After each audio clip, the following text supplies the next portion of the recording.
Hillary, guys. Good afternoon sa inyong lahat. Grabe, nagpupula akong dagway, guys. Kaya arang katugnaw. It's so cold today.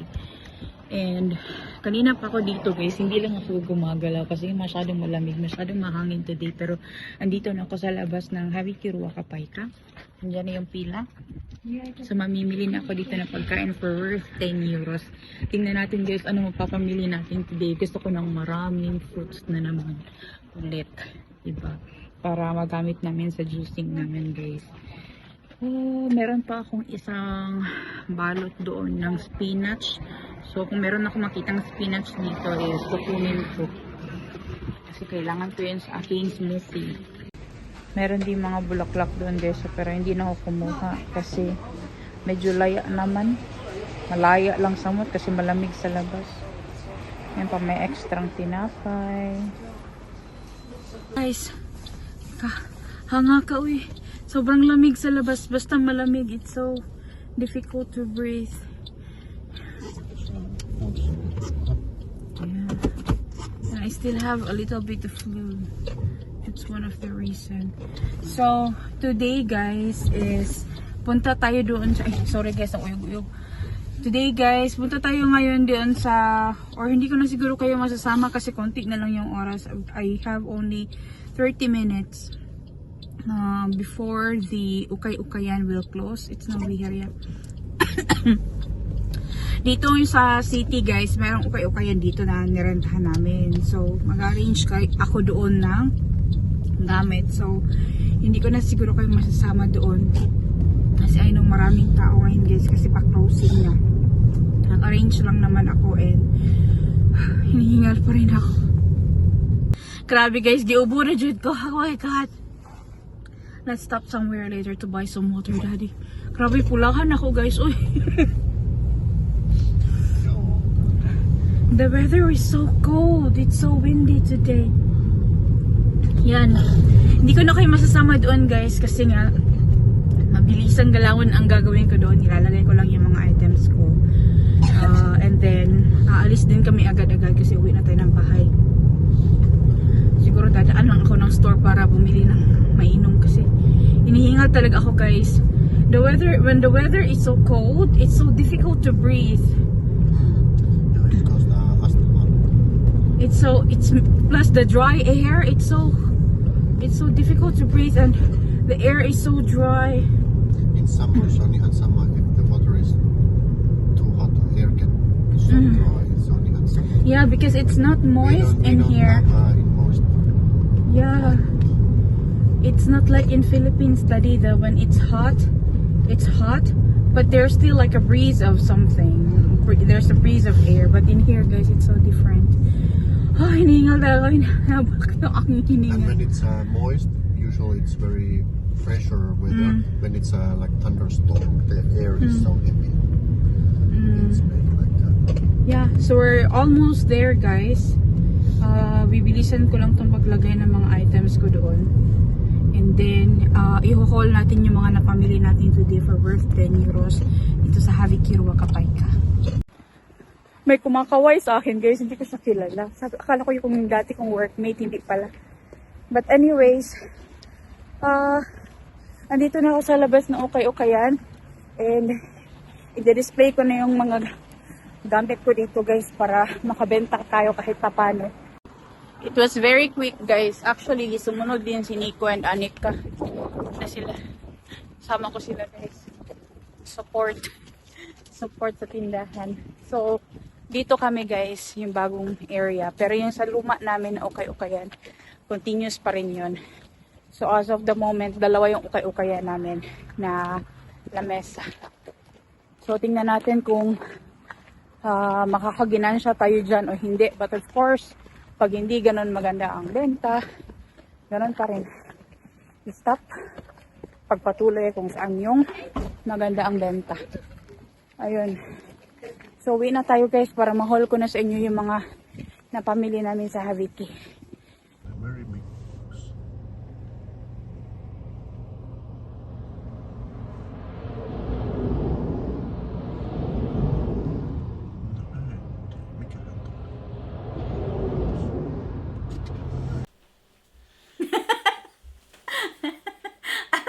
Raminos ta. Hello Ray guys! Good evening sa inyong lahat. Finally, nasa bahay na kami. And ito na yung mga habiki natin today. Sobrang dami na naman. And I'm so happy kasi maraming mint. Nadagdagan na naman yung mga mint guys. Actually, yung aking sage and yung rosemary is still drying po sa dehydrator. But since marami naman akong layers niyan guys, meron pang space para ma-dehydrate itong ibang herbs na nabili natin today for worth 10 euros doon sa Habiki Ruwakapayka. So guys, this week, 2 beses ako nag-Habiki kasi naalala nyo, last 2 days ago yata, nag-Habiki din ako. But, yung mga karne na nabili ko doon guys sa Habiki Ruwakapayka, isi-save ko yon kasi magtitipon-tipon na naman kami ng mga friends ko.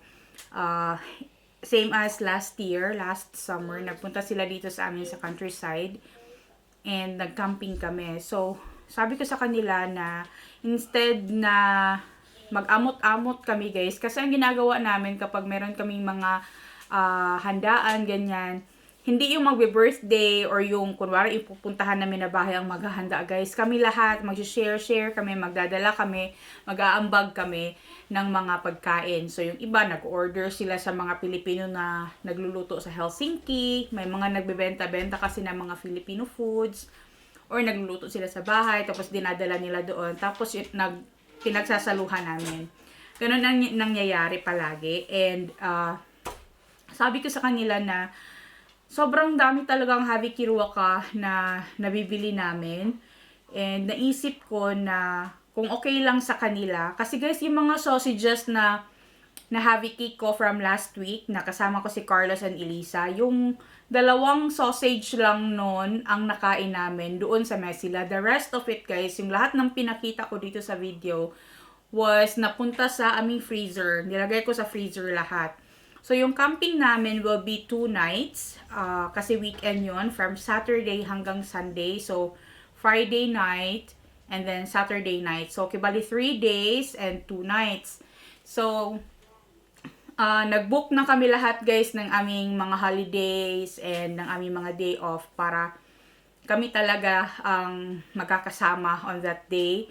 And walang mahuhuli ng isang araw or yung on the second day pa pupunta. Ngayon, sabi ko sa kanila, kung okay lang sa kanila na iipunin ko na lang kaya yung mga karne na nakukuha ko or nabibili namin doon sa Habiki Ruwakapayka. Hindi naman lahat, but some of it. Para kung ano lang yung meron, yun yung gagawa namin ng paraan para maluto namin siya. Like example, yung mga karne, pwede naman namin yung pang sahog sa mga stir fry, like mga ginisa na gulay, ganun, diba? O kaya sa mga pansit.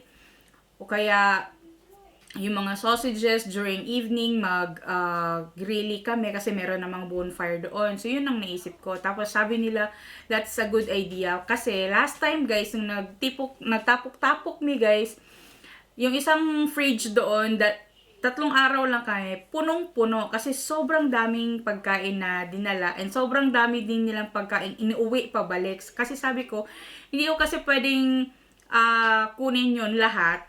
Kasi hindi naman magkakasya sa ref namin, guys. Kaya, inuwi din nila. Kung ano yung dinala nila, yung ano yung natira, inuwi din nila. Ganon.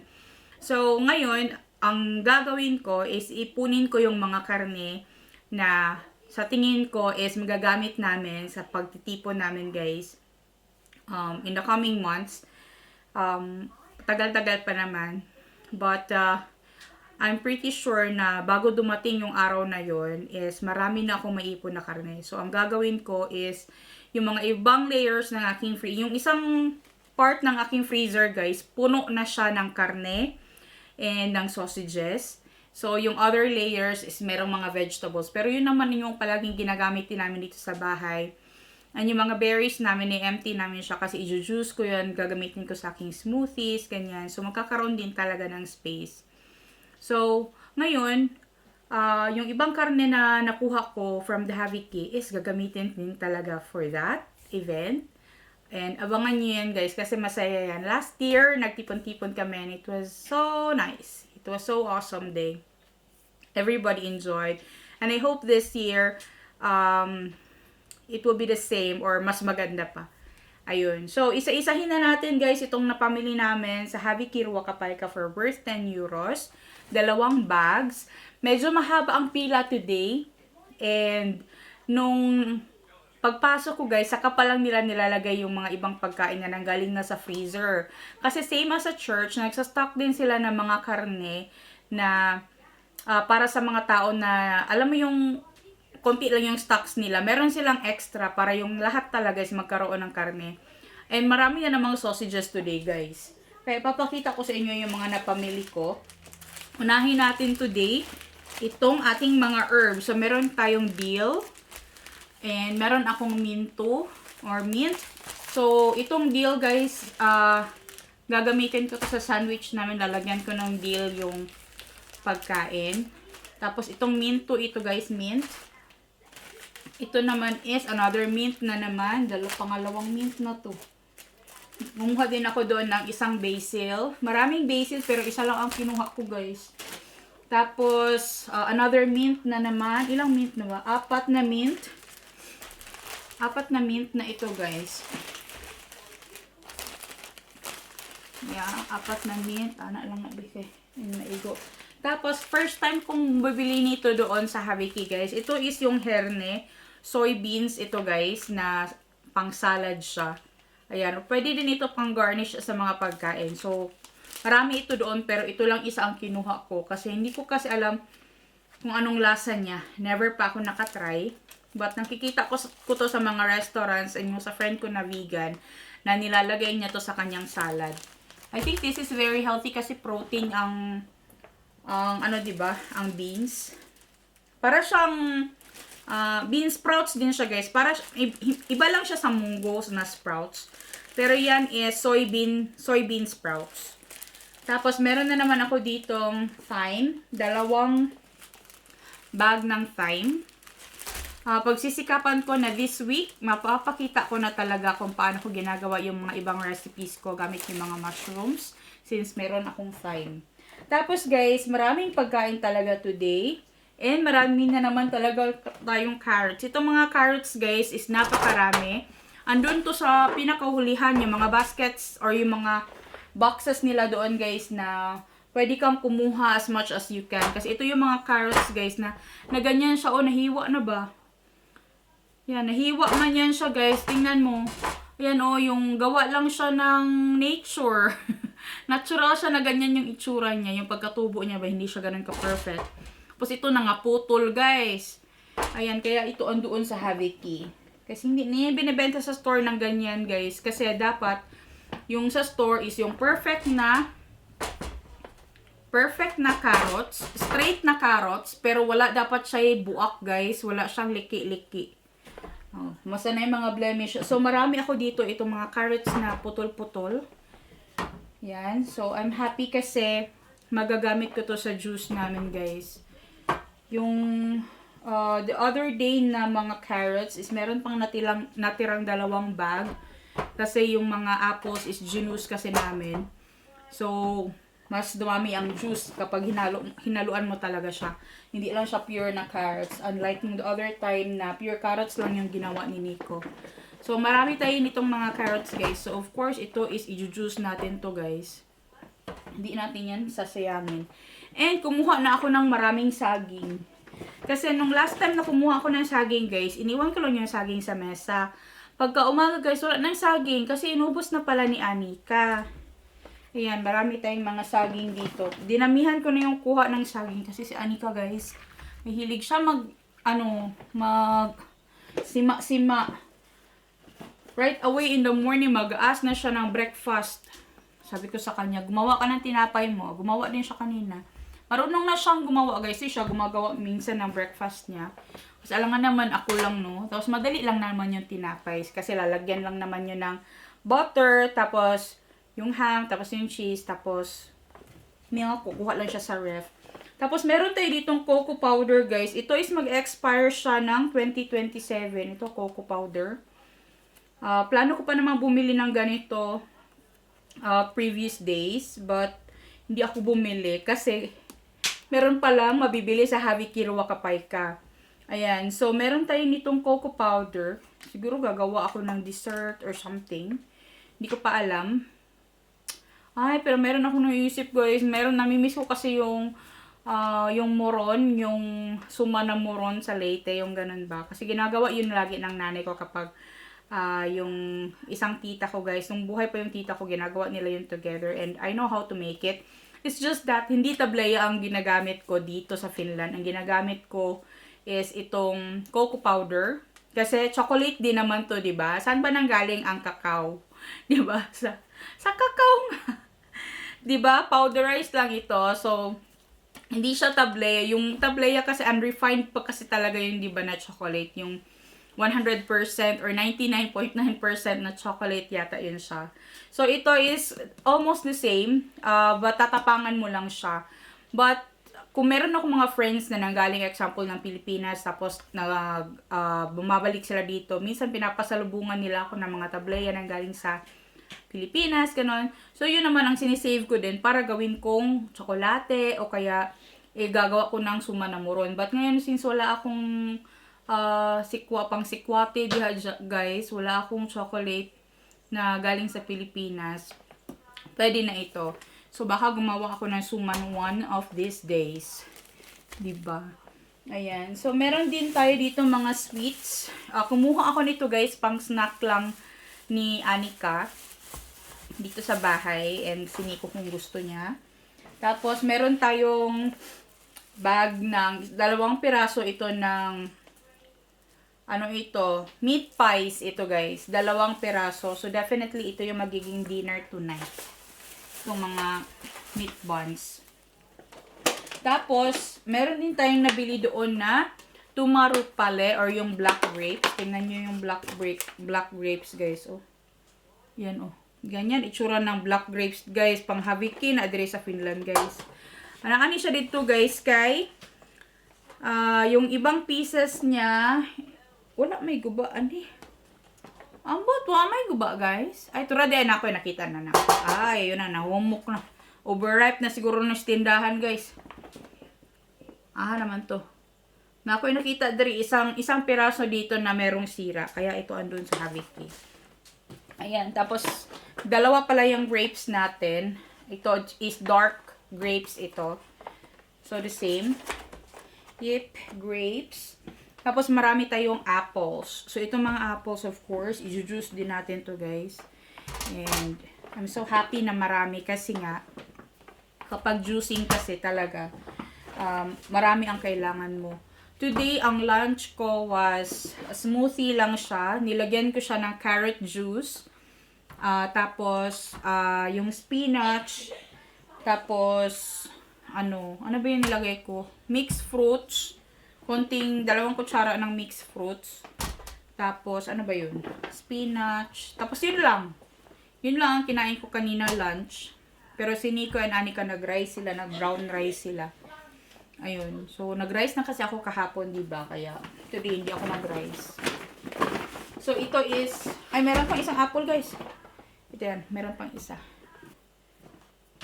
So, ito is... Tabi na natin to kasi tapos na to.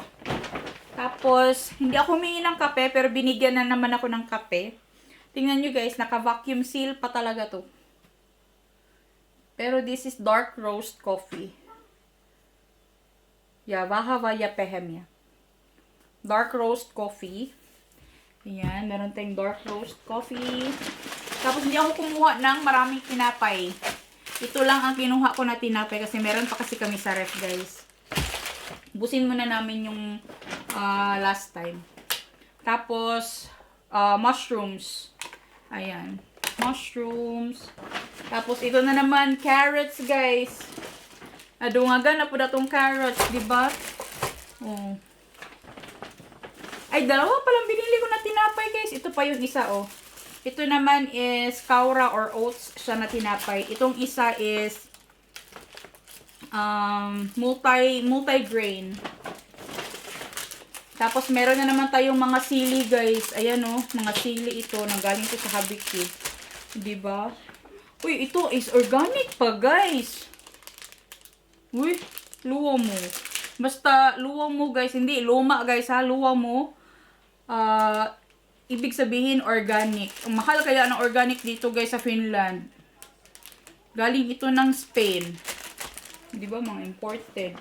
Tapos ito guys lang, nakuha ko to doon sa may cashier pagpasok. Ito is Brunbergiat ang tawag nito. Ito yung chocolate na meron siyang marshmallow. Tapos meron siyang manipis na cookie sa bottom. Isa lang ang meron tayo. Ayan. Ay, ito pa. Meron pang sili guys. Ayan, meron pang isang sili. So, 3 packs pala yun ng chili. Ito pa. Ito is yung habanero chili. Kinuha ko to guys. Kasi itong ganito, hindi siya ganun ka anghang. Hindi kagaya ng sili natin dyan sa Pilipinas na labuyo.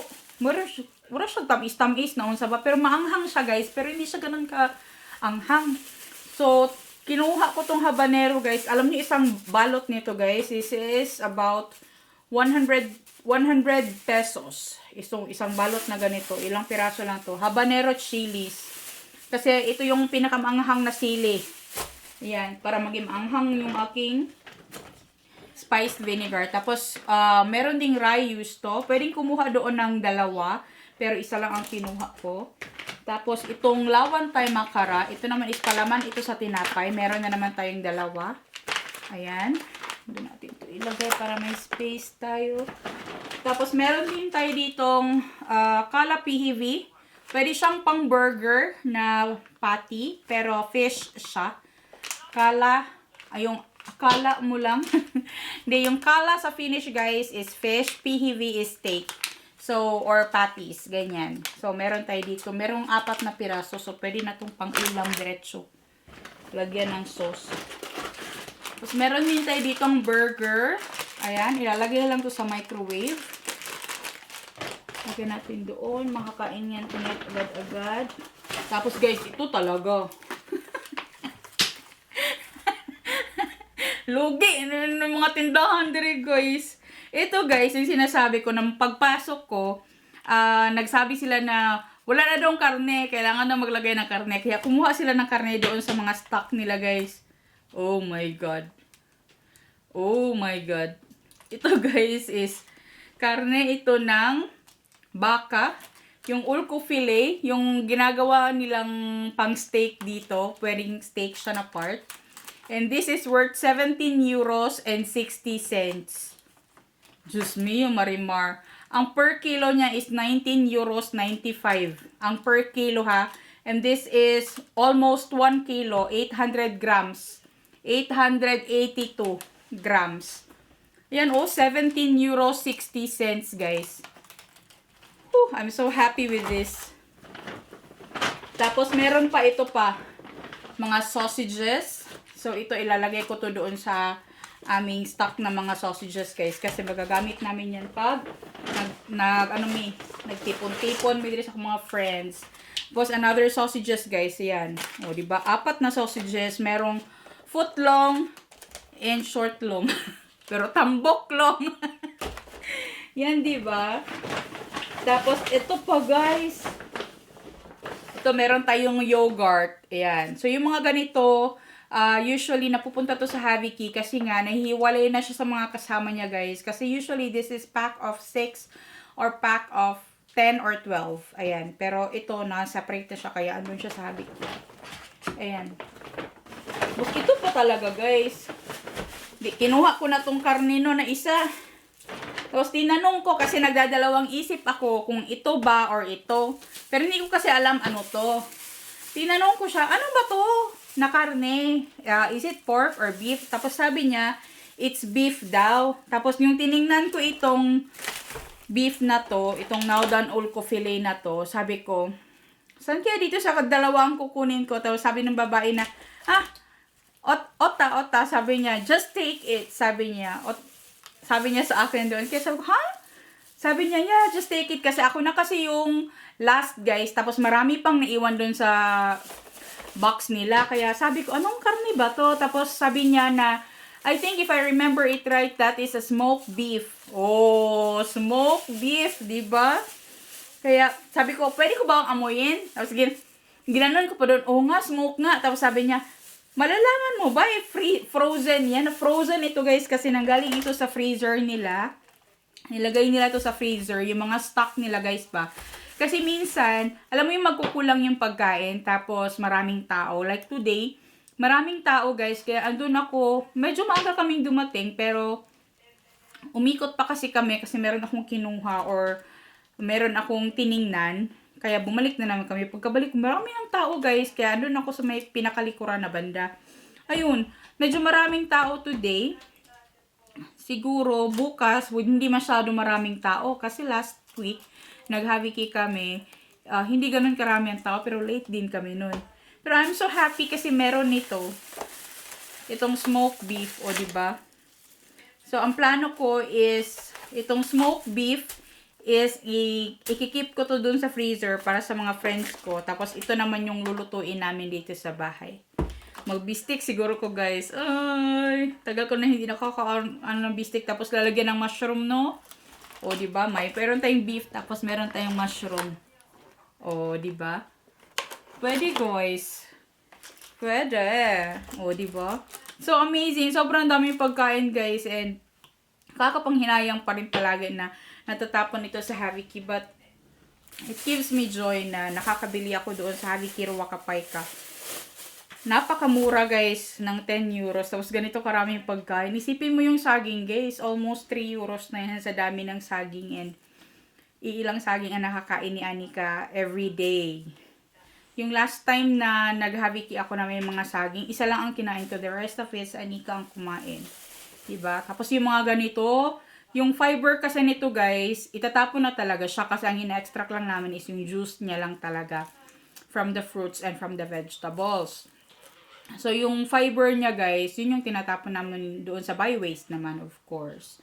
So, yung mga mint, guys, idadry ko yan kasi I'm planning to make essential oil. So, kailangan ko ng maraming dehydrated na mint. Tapos, i-infuse ko siya para magkaroon ako ng essential oil. Mabango kasi siya, guys. So, may mga projects ako naisip sa utak ko na gusto kong gawin. I just need the basic ingredients and then I'll be able to make it. Actually, meron na ako nung ibang ingredients din. But, kailangan ko pa ng maraming mint. Kasi naman na magtanim ako niyan. Kung sa Pilipinas lang, guys, mamunit lang ko. Because my brother has a lot of mint plants. But, dito, guys, wala akong mint plants. But, thanks to Haviki kasi nakakabili ako doon. And, kasali na siya doon sa mga 10 euros na napapamili namin, di ba? And napakasaya lang talaga kasi napakarami pa rin palaging blessings na dumarating guys. And I just hope one day guys, yung isa-isang blessing na hinihiling ko is mabigay din talaga sa akin guys. Sobrang tagal ko na siyang pinagdarasalan and I hope na dumating siya guys na nabigyan naman ako ng chance na makauwi din talaga ng Pilipinas kasama si Nico and Anika. Actually today guys, tumitingin na naman ako sa mga websites ng how much, magkano yung ticket pa uwi ng Pilipinas. Oh my God, sobrang mahal guys. Bawat isa sa amin gagastos talaga ng almost 1,000 euros. So, 3,000 na mi guys, 3,000. Tapos, yung allowance pa namin. Tapos, while wala kami dito sa Finland, of course, magbabayad pa rin kami ng renta namin sa bahay, kuryente namin, kasi hindi naman sa amin tong bahay, diba? Ganun. I'm really trying guys na makaipon talaga and makabili talaga ng ticket para sa amin. Di bali na yung very long siguro na interval guys. Okay na siguro yun, matutulog na lang kami sa airport. So makauwi lang talaga ako sa Pilipinas guys. Gusto ko talaga makauwi. I don't know why, anong rason, bakit hindi pa ako nakakauwi. Bakit ganon? Tinatry ko naman talaga palagi. But hindi talaga siya kaya ng budget namin guys. And napakamahal kasi talaga dito sa Finland ngayon, guys. Ngayon ko lang talaga siya na naintindihan. Lalo na nga lumalaki si Anika, guys. And papalit-palit talaga siya ng damit palagi. Yung mga pants niya, yung mga niya. Kaya nga na-notice nyo, yung isang winter jacket ko, binigay ko na kay Anika. Kasi yung isang winter jacket niya nasira, napunit kasi. Kaya yun, yung winter jacket ko, ikasya na sa kanya. Di, sa kanya na lang yun. Tapos minsan, meron kaming mga nakukuha ng mga free clothes. Yun, pinapagamit ko sa kanya. And I'm so thankful na hindi naman maarte. Importante lang sa kanya, meron pa siya mga dinosaur and mummy na mga clothings. Kasi yun talaga ang pinakagusto niya. Ayaw ko naman na ma-introduce sa kanya tapos hindi niya gusto. Kasi hindi talaga susuotin. Kaya sabi ko sa mga friends ko, dito kasi guys, ganito. Kung ano ang gusto ng bata, yun talaga ang ibibigay mo. Kaysa naman masayang kasi hindi nila gamitin. So, ayun. But I'm so thankful guys na kahit papano meron kaming pagkain, marami kaming pagkain guys dito sa bahay. And there's a lot that I can share guys sa mga friends ko pagdating ng aming pagtitipon, di ba? Para hindi na kami gumastos na malaki guys. Mahirap din maggastos-gastos ha. Tapos alam mo yung budget nyo, tapos kailangan nyo pang mag-set aside ng budget para sa tawag nito, para sa inyong mga outing-outing. Mahirap din yun ha. Tapos sila din, meron din sila kanya-kanyang pamilya of course. And kanya-kanya tayo ng problema guys. Iba man ang problema mo, iba ang problema ko, iba din ang problema nila. Bawat tao talaga kanya-kanya tayo ng pinagdadaanan, kanya-kanya ng problema. But I'm so thankful talaga guys na dito sa bahay, never talaga kami nagkapos sa pagkain na alam mo yung mag-iisip na ilang araw pa, tapos sahod na, ganyan, tapos kailan pa ang sahod kasi wala na pagkain, or maggagapos nga talaga ng budget para sa pagkain. Kasi dito sa bahay talaga guys, grabe, umaapaw talaga ang food namin galing sa Haviki. And I'm so thankful na meron talagang Haviki Ruakapayka na pwede kong mabilhan ng groceries namin every week. For worth 10 euros lang. Ang 10 euros yata sa atin is 620 pesos. Ayan. So, ganito na karami. Gaano pa karami ang nabibili nyo sa 600 pesos? Pagpalagay na lang natin ng 600 pesos. Gaano karami ang nabibili nyo pagkain. And kung ano-ano yung mga pagkain na nabibili nyo usually sa budget na 600 pesos. Comment down below. Ayan. I hope guys, materialize talaga yung nasa utak ko guys na mga plano. But kung hindi man guys, alam mo yun, kung kahit anong gustuhin mo, kahit gaano pa siya planuhin, hindi talaga para sa'yo pa. Hindi talaga para sa'yo pa. May mas malaking plano ang Diyos sa'yo. Bakit nade-delay lahat ng mga plano mo ganyan? But anyways guys, kailangan na natin tong ayusin and kailangan na natin tong ilagay sa mga kanya-kanyang lugar para hindi siya masira. And itong mga fruits naman ganito, nilalagay lang usually namin doon sa aming attainan. Kasi medyo malamig doon. Hindi na namin ito nilalagay sa ref guys. Kasi itong mga carrots tomorrow, majujuice to agad-agad. Yan. Yung mga chili, kailangan ko yun siyang i-chop para malagay doon sa aking spiced vinegar para maging anghang siya guys. Ayun. I'm so happy. Sobrang daming pagkain. And of course, yung mga herbs, kailangan natin siyang i-dehydrate. I will end the video here guys. Thank you so much sa inyong lahat sa patuloy na panonood ng aming mga vlogs. Please don't forget to like and share and subscribe to our channel, The Lindemans and Lindeman Outdoors. Ingat po kayo palagi and we'll see you again next time. Hey, hey!